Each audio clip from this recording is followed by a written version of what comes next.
Good day, everyone. I would like to congratulate all of you for being successful. Yes, you are all successful because you choose to continue your studies despite of our global pandemic. Education is having a degree and a diplomas, yes, but learning is more deeper and it is more meaningful if we really know what education really means. We should not stop learning in all aspects of our life. It is not just with our academic success, but also on how we are going to have our interpersonal relationship with other people.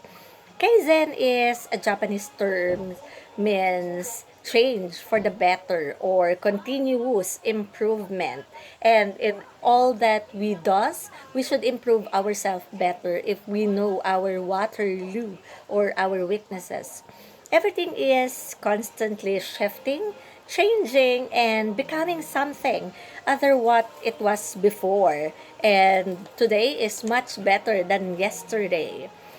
Heraclitus concluded that nature is change like a river flows ever onwards.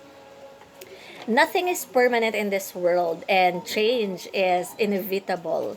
In order for us to go with the flow, we need to adopt in this fast changing world. We need to keep moving forward.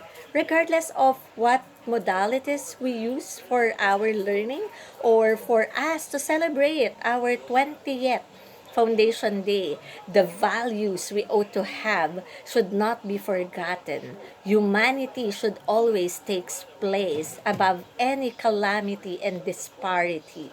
We need to choose love above all.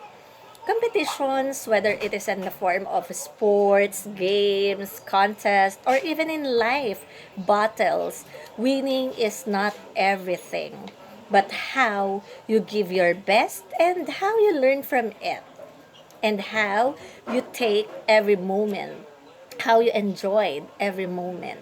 Firstborn Christian School in its 2 decades is not just preparing its students to be the leaders of the next generations, but it honed the students to thrive in their own shines. Lahat tayo may kanya-kanyang kinang. And sa pagsali natin sa mga contest kagaya nito, nadidiscover natin yung ating sariling kinang.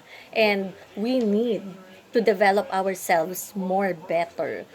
The best competitor we should always consider is ourselves. So you need to compete with yourself, no? You need to make yourself better every day, no? The firstborn Christian schools always ensure that all the students thrive in their own shines. Why? Because the word of God shines in their heart and they follow the footsteps of Jesus Christ.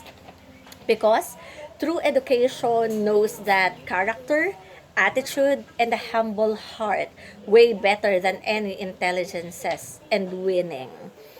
If you lose in this game, contest, or any form of this foundation day for us to celebrate it, if you lose, don't lose hope. And if you win, don't brag either.